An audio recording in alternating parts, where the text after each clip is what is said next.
What's up, boys? Bright and early. Well, not necessarily bright yet, but up early.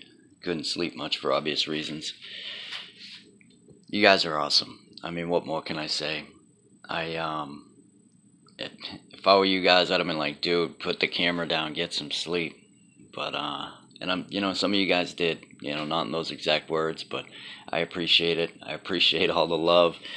It's been the longest week in my life, that's for sure, and one of the toughest weeks I've had in a long, long, long time, man. Um, I took the video down for obvious reasons, just a little too personal. We need to stay on track around here, regardless of what's going on outside. And I guess, yeah, of course, it's just another reminder of why alcohol never seems to give you the end result you're looking for. No room for error in my life, so not with that kind of stuff.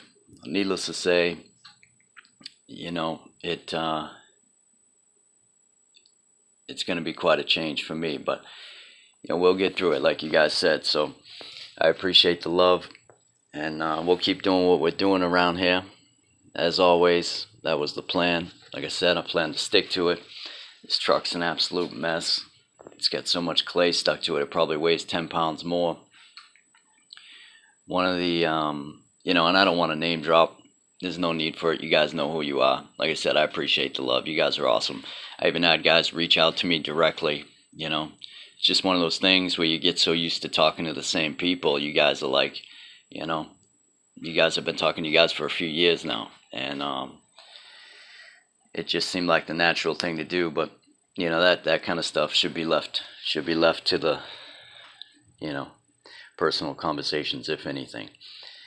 I can't control where that video goes and who watches it, that kind of stuff. So, like I said, I deleted the video for obvious reasons. We're gonna stick to the agenda and do what we do. Good news is I pick up my daughter Monday, and we start our new journey. But yeah, so I got some real good footage of what happened. As far as the track is concerned, some racing. There wasn't much racing going on because there was only two of us out there, aside from the owner, which was kind of a bummer. But one of the other guys that showed up,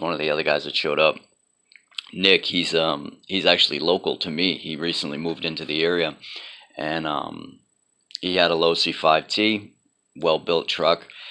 Unfortunately, he had some issues with a Fat Dad front shaft. It was dropping the pins out of it, so. He just, he really didn't get a chance to run, and it was his first time, running that truck on a track.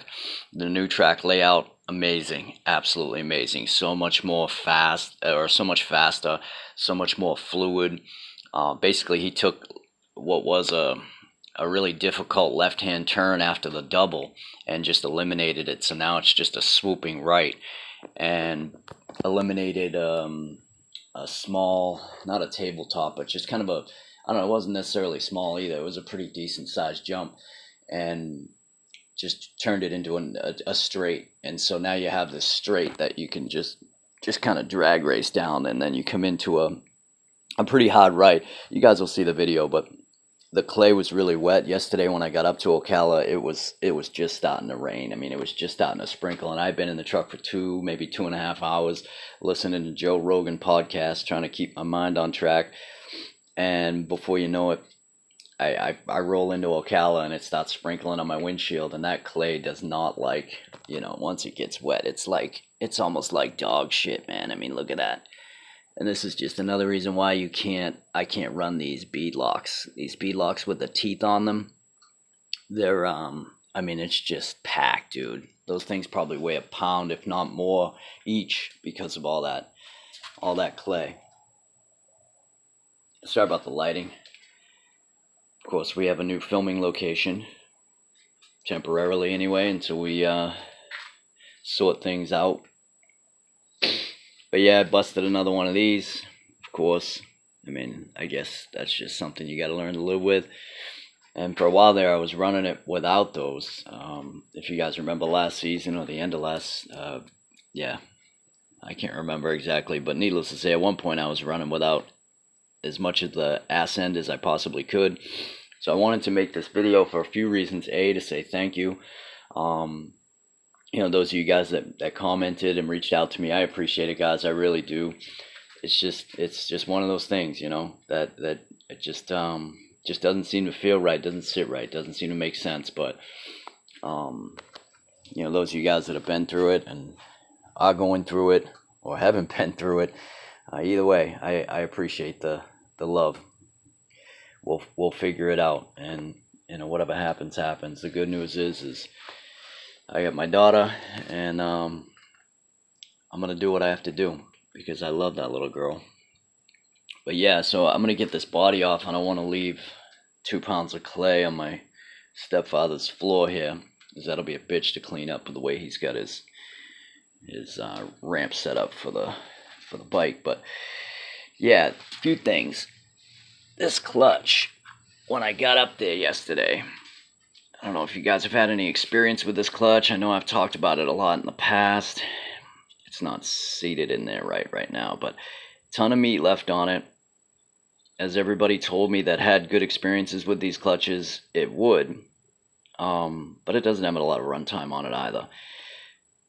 The clutch was hitting the belt. You see where it's kind of like chewed away right there in the center? That was hitting the stock bell.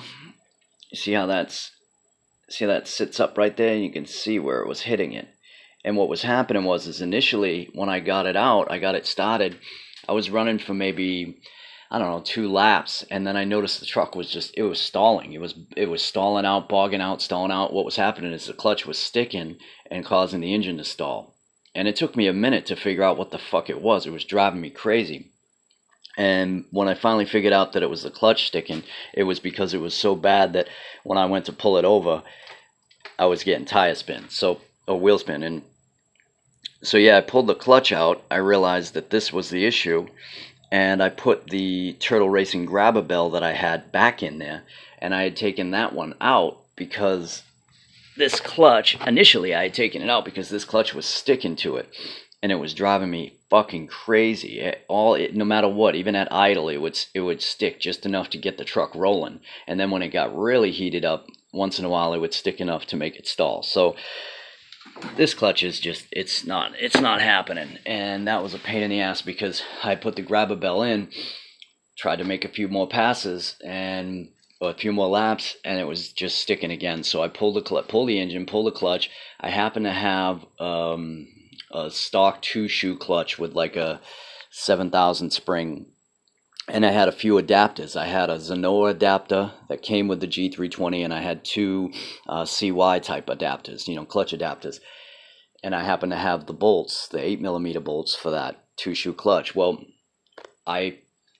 what I didn't know was that the CY adapters, when they're used on the G320, the bolts almost hit they hit the back portion of the you know, the actual casing, and so we had to lop off some of the bolt so it wouldn't touch the back of the clutch housing, you know, the actual housing around the seal.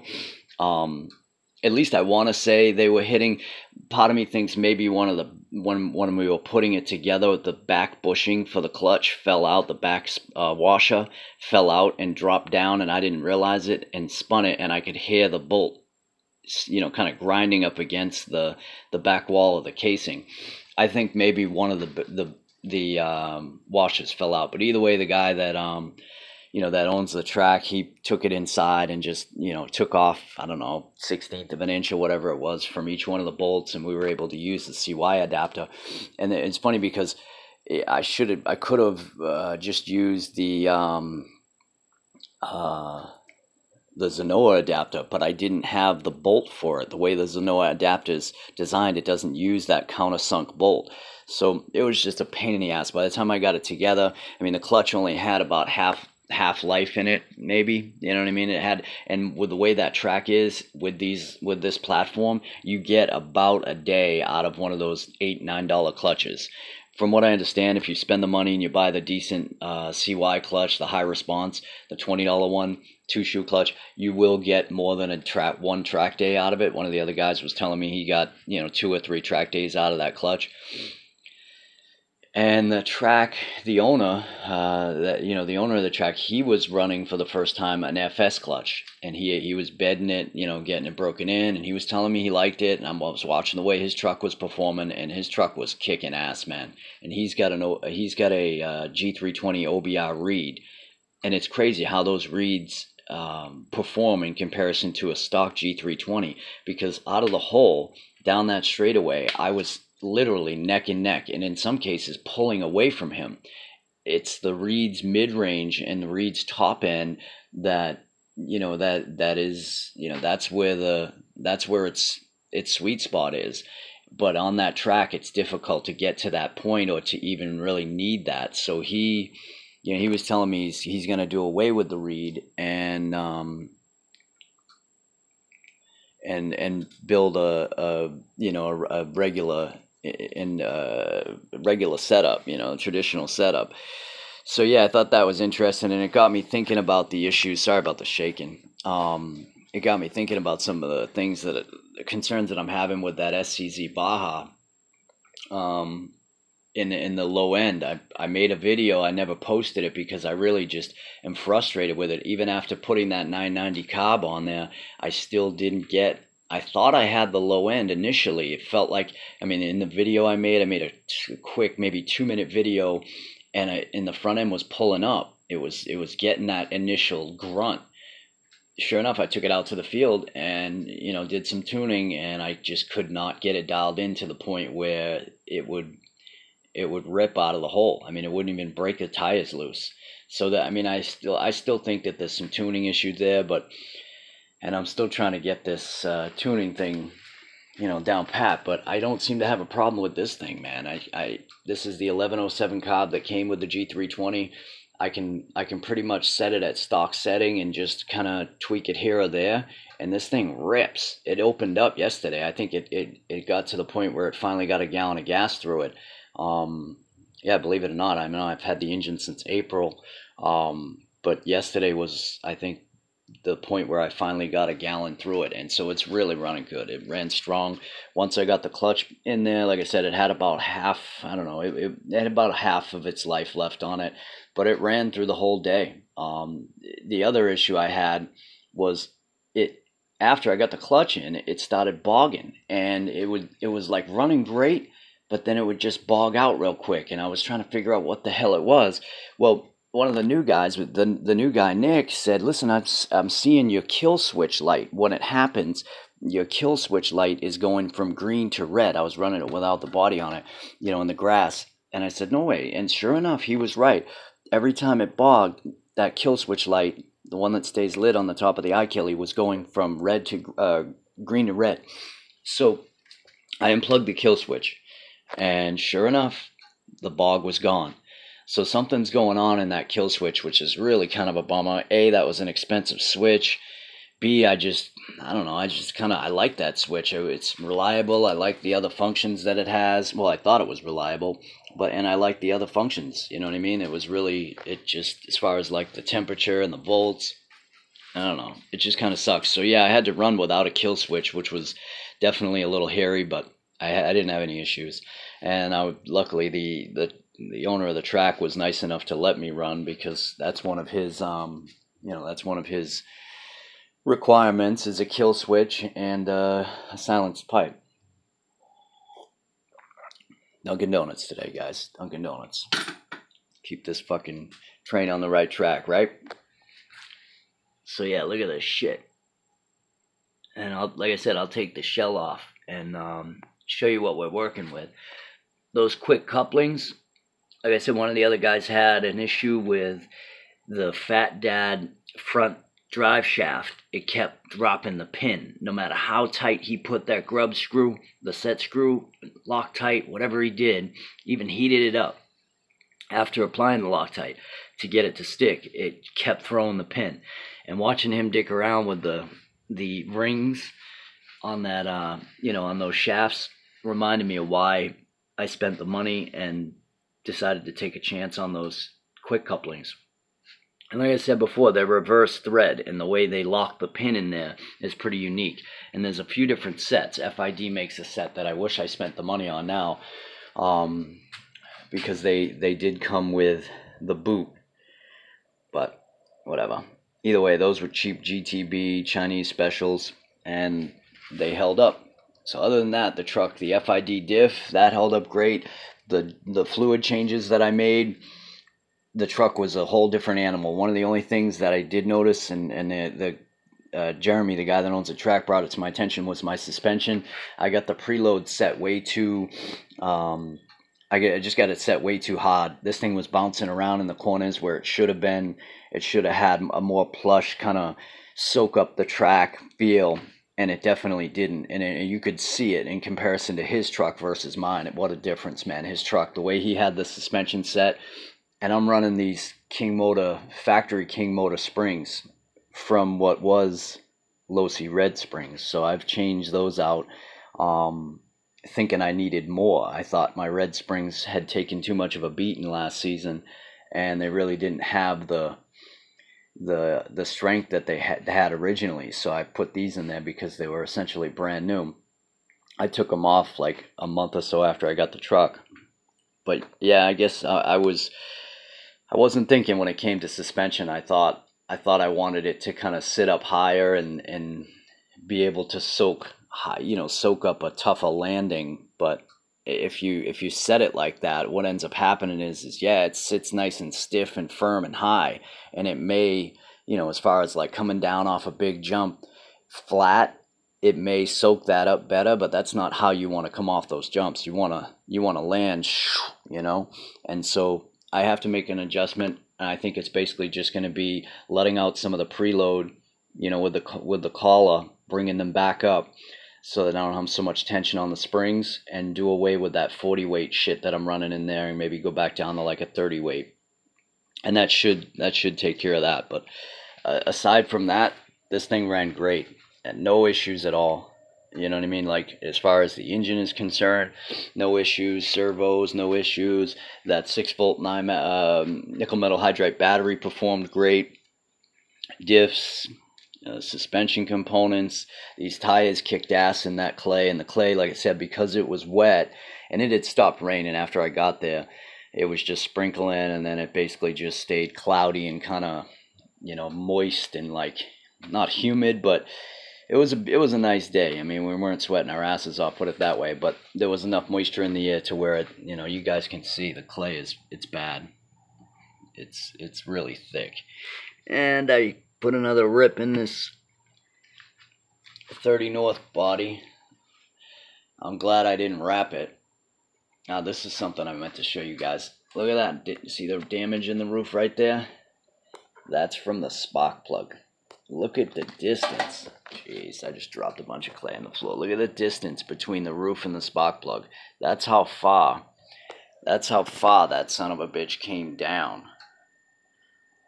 And that was landing upside down off the 20-foot double last season. So yeah, let me get this body off, and we'll take a closer look at this son of a bitch and see what we're working with. Hopefully I can figure out what's going on with the kill switch, because I really don't want to, shelf that switch. I like that switch, but there's definitely something wrong with it.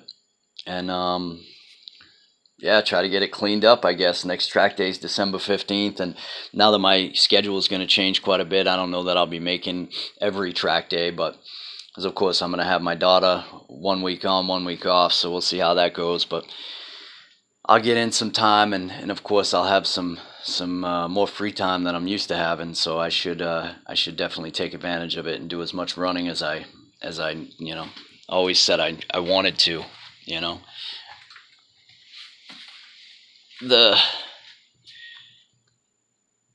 Like I was saying, I'm glad I didn't buy that wrap, man. As much as it does look cool, it would have looked like shit in one day, and that would have been $80 down the drain. In case you guys are wondering where the other two brothers are, they're hiding in the corner, And like I said, I that reed engine, maybe it's not what I was looking for, and I'm, of course, learning as I go here. I thought that reed and the videos that I've seen and videos I've seen of other reed engines, I thought that it could have that low end blast, that like break the tires loose takeoff. But from what this guy was telling me yesterday, that's not what they're all about. They're all about the mid and the top. And I understand that. And I knew that going in, but I still thought that it should have enough torque initially, enough power to, to kind of rip out of the hole and, if anything, pull the fucking front wheels up in the air. And I've seen some videos where they've done it. So I don't know. Maybe it's just me. Maybe I just need to hang it up with that engine and sell it, or, I don't know, put a G320 in the Baja. Good news is I got some racing in, and like I said, the track footage, I think I got some good footage. I was running really good. I was running fast, a lot faster than I have in the past. I was running side by side with the owner, for a second or two here and there, because other than that, that guy's a beast, man. He's an animal. He can tail whip that big ass Losi like a dirt bike, dude. It's nuts. But yeah, so stay tuned and we'll get the body off and take a look at this fucking thing.